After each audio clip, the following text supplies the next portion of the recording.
Hello, welcome to the Sheldrake-Vernon dialogues with myself, Mark Vernon, and Rupert Sheldrake. Hi there, Rupert. Hello, Mark.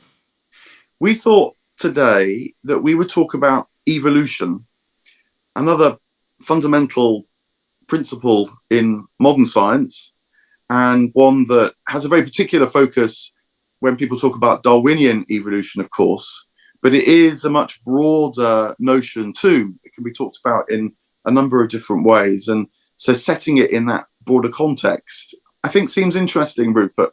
And it's something you thought a lot about because of the history in particular. Yes, I thought a lot about this because of my ideas on morphic resonance, which are really about memory and nature, and the idea of the laws of nature are more like habits that evolve rather than being fixed principles of nature laid down at the Big Bang. And in the context of that, I've been thinking about these models of time. Most civilizations, the ancient Greeks, the Hindus, the Buddhists, and others, think in terms of time as cyclic. You know, you have cycles of the year, cycles of life, birth, death. They usually have models of reincarnation, sort of lives recycling, rise and fall of empires, that kind of thing. Cyclical views. By contrast, the Judeo-Christian view of history is a developmental view. It's a movement towards a goal. And for the Jewish people, the prototype journey was the journey out of bondage in Egypt through the wilderness to the promised land. And that was supposed to be a land flowing with milk and honey, a kind of restoration of paradise. But of course, when they got there, it was just, there was a lot of trouble because, of course, it was already inhabited, and displacing the original inhabitants caused trouble then, as it does now. So the idea of the culmination of history was projected into the future with the coming of the Messiah. And then for Christians, Jesus was the Messiah, but history didn't come to an end.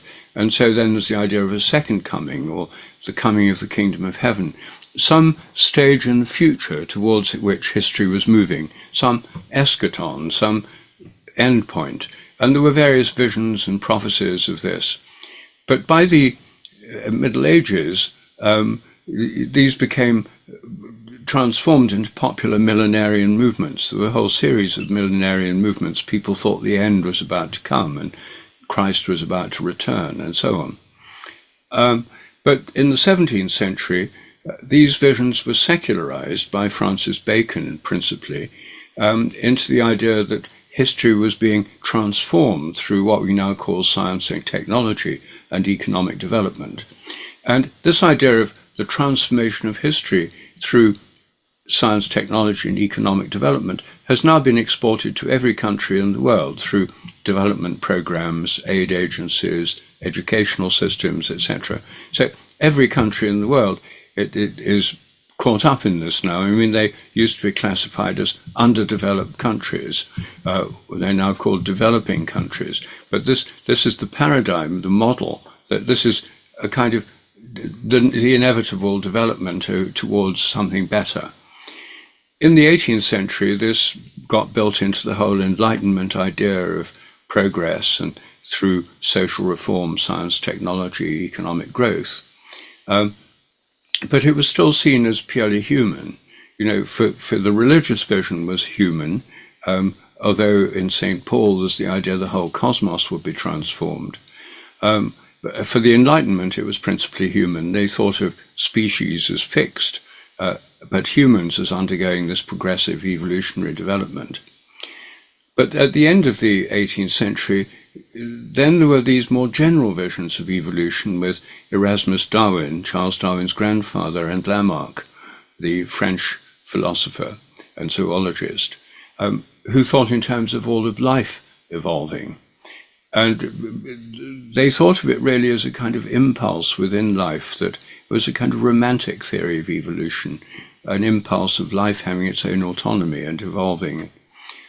And then in philosophy, Hegel had the idea of a kind of the evolution of the spirit, which Marx turned into the evolution of matter. So these were all evolutionary philosophies in the 19th century. But with Darwin's theory, the idea of evolution by natural selection sort of naturalized the whole process and made it look as if it could all be explained in purely scientific terms. But it was still confined to biological life. So it was now humans were evolving, biology was evolving, but physics wasn't. And it wasn't until 1966, with the advent of the Big Bang cosmology, that we had an evolutionary view of the entire universe, starting very small with the Big Bang, less than the size of a head of a pin, enormously hot, and growing and expanding and cooling ever since, with the formation of new structures and forms of chemistry and planets and stars and galaxies and life within it. So we now have this grand evolutionary vision which encompasses the whole of nature. But it's very recent that we've had that. It's only since 1966. I mean, I graduated from Cambridge in 1963. I mean, this happened when I was a graduate student. So we're not talking that long ago. That there's completely changed our view of the whole of nature. And this means that any thinking about evolution has to be cast in wider terms than it was when it was just human spiritual evolution in a religious sense, or just human evolution through science and technology and economic growth, as it was in the 19th century. And so this bigger picture raises a number of other questions. One is, does it all have a purpose or a direction, or is it purely random, as in neo-Darwinian evolution? And then another question is, what's the source of all the creativity in nature? Because evolution is a creative process. The word evolution, incidentally, is a tricky one in this context, because what it literally means is evolution, which means unrolling. Volution, as in revolution, is about rolling, and evolution is rolling out. And in the 18th century, it had a technical meaning in biology. In the 18th century, there were two schools of thought about embryology and the development of plants. When an animal grows from an embryo, from a fertilized egg, is there a miniature animal already there inside it, which is, as it were, inflated, preformed, that's rolled out, as it were? Or do new forms and structures appear that weren't there before? And that used to be called epigenesis. And the rolling out theory, the preformationist theory, was called evolution. And that's why Charles Darwin hardly ever used the word evolution in The Origin of Species. I think he uses it twice. He uses the word progress much more commonly, or descent with modification. But he avoided evolution because it had this technical meaning in biology. And the preformationists were by then pretty discredited in biology. They thought that inside of the egg of a rabbit is a tiny, tiny rabbit that gets sort of inflated. But their opponents, the epigeneticists, pointed out that for every rabbit, there'd have to be inside that the next generation, and inside that the next generation, like Russian dolls, going on ad infinitum, so that you could have this rolling out or evolution of rabbits. And the sense in which this rolling out thing carried over to evolutionary theory, Thomas Henry Huxley, who did so much to propagate Darwin's ideas in the Victorian period, was a complete determinist, like many scientists at that time. And he thought if you knew enough about the initial positions and movements of particles in the universe, you'd be able to predict the flora and fauna of Britain in 1867 down to the finest detail, because everything was in principle completely predictable through kind of mechanistic, predictable causality. Of course, neo-Darwinism abandons that because, based on quantum theory, mutations are seen as truly random, and there's the possibility of completely unpredictable and open-ended change. And Karl Popper, the philosopher of science, was very keen on the open-endedness of evolution. because when applied to human affairs by Marxists and others, it sounded as if human history had a predictable direction. And he thought this was a dangerous ideology, and it was much better to realize actually everything's open, unpredictable. We don't know where it would go, and it's free to go one way or another. So it's a truly creative process. Yeah, it's fascinating that there is this wider context for these ideas. So much so, as you're saying, that for Darwin, Charles Darwin, evolution was a rather suspect word, whereas now, of course, it's known as Darwinian evolution, as that older sense of something unfolding has dropped away, and the combination of random mutation and natural selection that sort of dominates the imagination in terms of biological evolution. And as you're saying too, people apply Darwinian evolution not just to the grand story of the cosmos from a Big Bang to maybe a indefinite expansion, or I think now that it's actually cyclical models that are coming back in vogue again, something that's happened across the course of my adult life as well. But they apply Darwinian principles even to, say, the birth of galaxies, trying to understand how these large, particularly structures in the cosmos, maybe get selected, and the weaker, as it were, have a shorter lifespan, perhaps, and so disappear, and the ones which are more stable dominate. So it's become a very general kind of principle. I mean, it's interesting you mentioned Karl Popper there, because he, as you say, liked the idea of an open-ended evolution. The open society was part of his political writing. I'm also fascinated by him because he talks about evolution as a bundle of theories in its Darwinian mode, and some he thought were more testable than others. And he's also can be a kind of a critic of evolution. And this is one of the things that really fascinates me, is that the simple summary, particularly of Darwinian evolution, random mutation, natural selection, it kind of conceals quite a number of knotty issues, which are actually very fascinating to try and get into how it actually works. I mean, one that Karl Popper landed on was that if you appeal to very large periods of time, tens of hundreds of millions of years, even longer, and the function of random selection in that time, is this really an explanation, he asked. There's a parallel kind of appeal in physics, and it's known as the conundrum of Boltzmann brains. And the idea is that through random processes and things sort of spontaneously appearing through perhaps quantum mechanisms, if you have a long enough period of time, in principle, sort of anything could appear over that period of time. And that just becomes a sort of pure, strange function of chance, but it's not really a scientific explanation. And I feel like this pressure operates within Darwinian evolution too, that just to say it's natural selection on the basis of what might come about through random mutation is a bit sort of unsatisfying.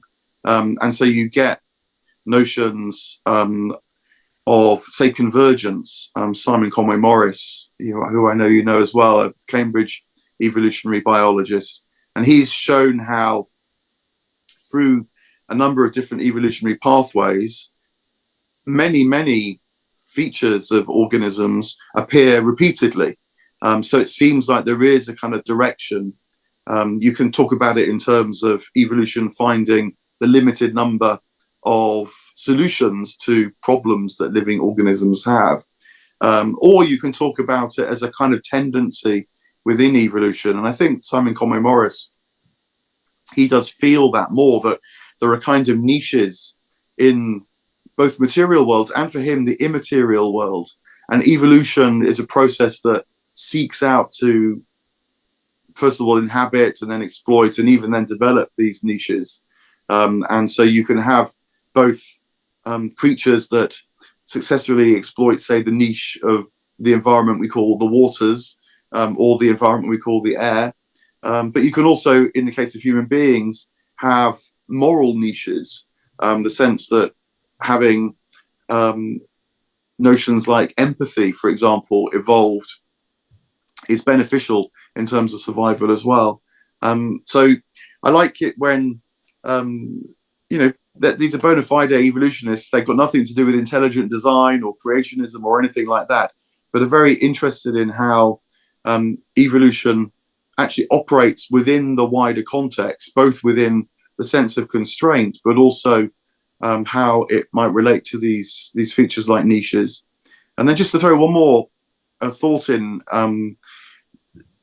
a few physicists, and perhaps the most prominent is Paul Davies, who's a physicist, writes popular books as well. He's wondered whether there needs to be a kind of what he calls a life principle operative within the cosmos, because he looks purely at length of time and random processes and feels that a kind of tendency is needed to actually explain what we see, particularly in terms of the complexity and sophistication of life. And so he has wondered, in the context of physics, whether the cosmos contains a kind of life impulse, is how he puts it. It feels like it's easier to speculate in that way in the domain of physics than it is in the domain of biology, because biology, particularly when it's in the public sphere, is so heavily politicized, and partly because of the presence of intelligent design and creationism, especially in the US and some parts of the Islamic world, but also because it's a very competitive field to be engaged in, and certain very prominent biologists, notably Richard Dawkins, champion one kind of Darwinian evolution, but there are others, and it's felt that sort of questioning the orthodoxy, I mean, you know all about this because of your work too, is somehow risking the science as a whole. Anyway, I'll hand back to you, but this sort of wider notion of evolution maybe helps us get sort of more space to think about what's actually going on. I think the waters are definitely muddied by the intelligent design creationist argument. And their point is that if you have godless evolution, as put forward by neo-Darwinism, this undermines the idea that nature is made and guided by God, which it does. And so they feel the best way to oppose Darwinian atheistic ideas, as put forward by Dawkins and others, is simply to deny evolution altogether.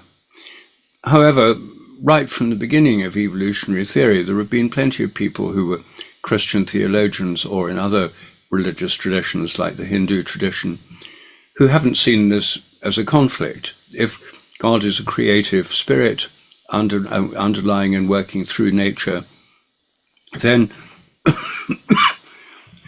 there's no reason why all the divine creativity should be bundled into the very first few days of the universe, and thereafter there be no divine creativity. It can be much more spread out throughout the whole of the evolutionary process. There can be a creative principle at work all along. And I think that I certainly, as a biologist, also as a Christian, accept the whole evolutionary principle and don't see any conflict with the idea of divine creativity as an ultimate source of creativity. But it's interesting that the narrow dogmatism of neo-Darwinism is being challenged from within biology itself, partly through the rise of epigenetic inheritance, when it's clear that organisms can inherit adaptations which are, as it were, intelligent responses to the environment they find themselves in.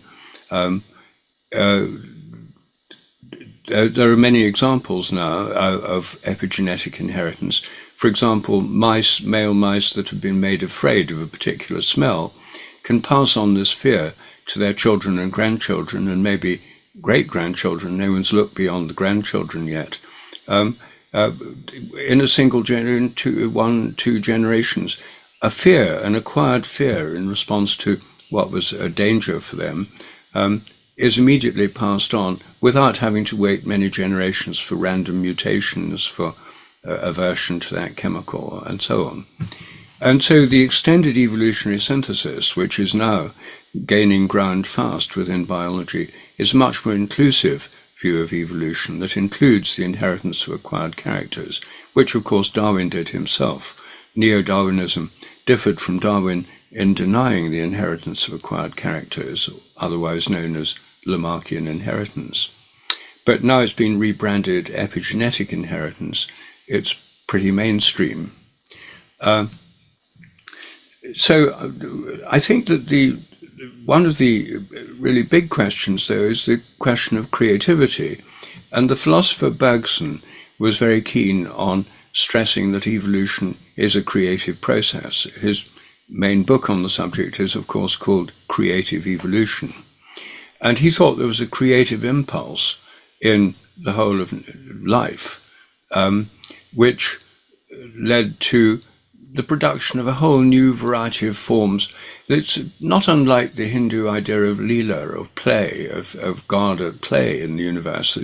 The idea that there's a creation of incredible diversity of forms, which we see in biological life. There are millions of species of beetles, for example.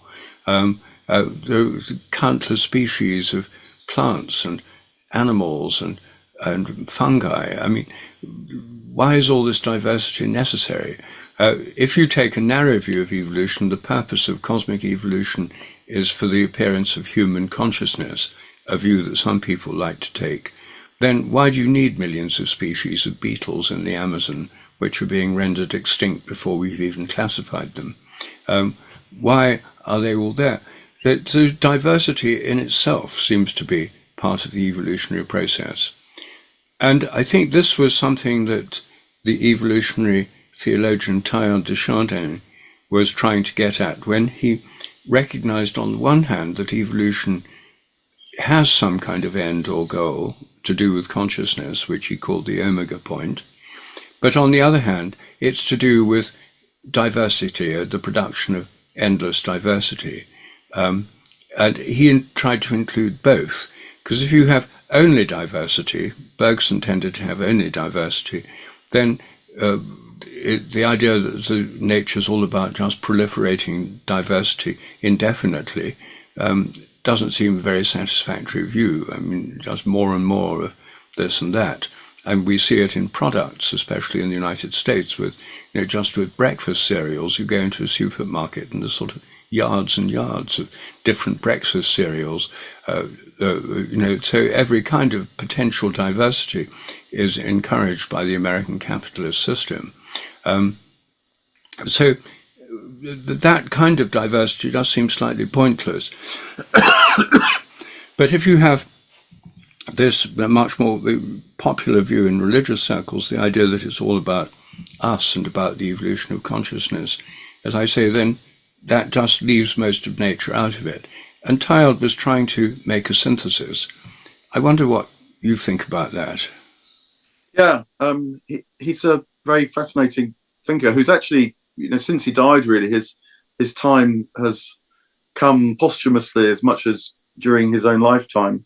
And I think that trying to bring the two sides together, as you're saying, the creativity, but also the diversity, is worth doing. I mean, I do know some people who find the length of time, the great vast expanses of evolutionary history themselves something of a kind of challenge, because it can seem a lot of diversity on the one hand, but it can also seem immensely wasteful on the other.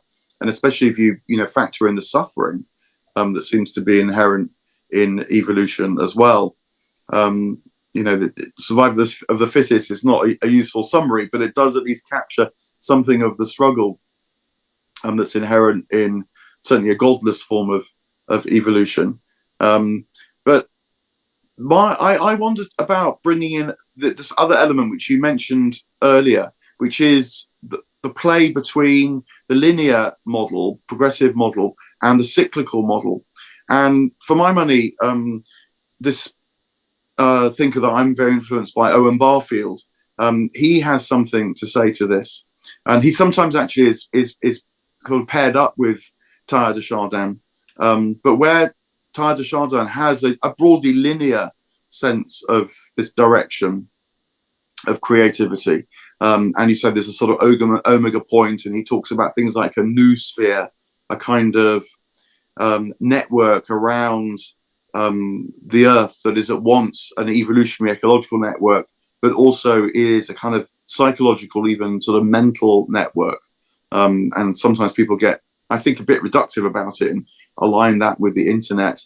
Although actually, just in parenthesis, de Chardin wasn't averse to very explicitly making links to technological evolution as part of this combination of human evolution, the evolution of the natural world, with technological evolution as well.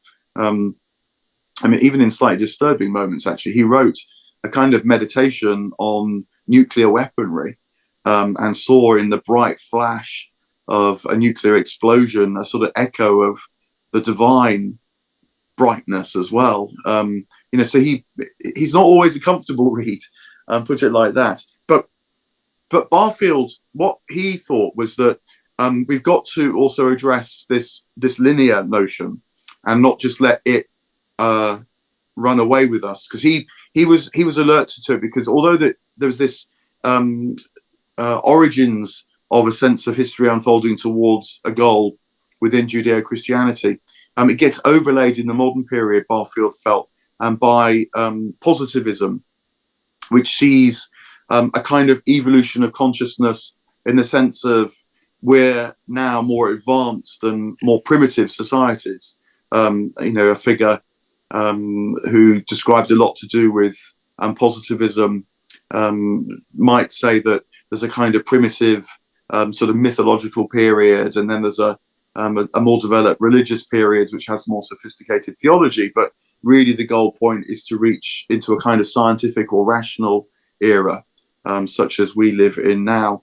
And what Barfield thought was, no, maybe there's something from the Eastern ideas that can be combined with the Judeo-Christian that at once also challenges is a sort of straightforward positivism. And his favorite shape, rather than a sort of line going up, was actually a U shape. And he argued that both the individual, but also over periods of time, there's a kind of pattern of descent. And then through that descent, which often is a time of darkness or suffering or the more destructive sides of what might be witnessed in evolution, that leads to an ascent. It makes a kind of new possibility, clears the ground. And so he argued that we human beings shouldn't be thinking of our evolution of consciousness, say, as if there were a kind of elite vanguards that are somehow more evolutionarily evolved, that are somehow paving the way for the masses to follow on behind. But that rather each and every person, but also echoing a kind of macrocosmic notion as well, go through periods of alienation or struggle or suffering, and that through that process new possibilities are born. So he argued that previous times and places with very different cultures, they have their own genius. It's not that they were more primitive. Ancient Egypt, for example, clearly has immense sophistication, immense capabilities, a kind of knowledge perhaps that is very hard for us to grasp now, but just to call it more primitive doesn't seem right. But at the same time, particularly in the Christian dispensation, Barfield was Christian, he felt new possibilities for awareness, for consciousness have been born. They're not necessarily in a linear relationship to what came before. And in this, he was, he felt that the mixing of East and West was really important to try and grapple with in the modern world. He felt that was one of the great features of the 20th, now 21st century. And so thinking about notions like evolution is certainly part of that as well. We find ourselves now in a kind of period of utterly manically accelerated evolution, don't we? These are not just abstract sort of armchair issues, that the whole of our culture, the whole of the earth is now tied up in a kind of highly accelerated process of innovation. And artificial intelligence is the most obvious example at the moment of rapid change, which will have disruptive effects on all traditional forms and even modern industrial forms of organization. Together with this bringing together different cultures, including the spiritual traditions of different cultures, now all coming together in relationship to each other in a way they weren't before, together with climate change, which is going to force the development of human societies, perhaps disastrously. It's going to force change upon us, whether we like it or not.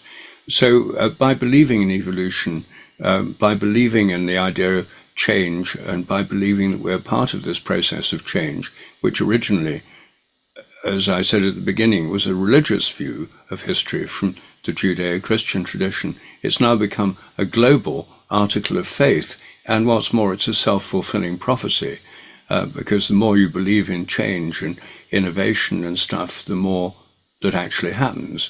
I mean, governments actually have departments to facilitate and promote innovation, and people are praised for being disruptive, whereas in the past, people who were disruptive were usually penalized.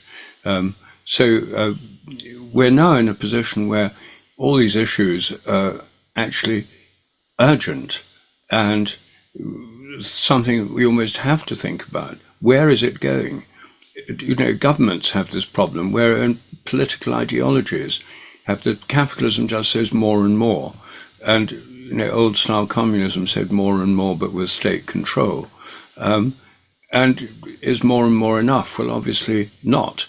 And what's more, we're not going to get more and more as we reach the limits of the Earth's carrying capacity and resources and so forth. So there has to be some other kind of evolution in the human realm as well. And that's obviously the challenge that faces us now. And I don't think anyone has a clear answer, which is why so many people are confused and lost at present, as things happen faster and faster around us all.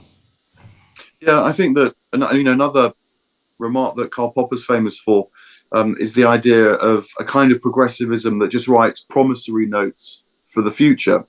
You know, things can only get better, or, you know, we will discover the solution to this problem. But I think we are in a time where there is, at once, it's a very contradictory time in a way, that clearly there's tremendous innovation underway, and watching what will happen with AI, either with, you know, excitement in some respects or trepidation in other respects. That's part of the tension of now. But also, I think that this idea that materially, like you're saying, things can only evolve into a more and more enriched future, that too seems highly suspect.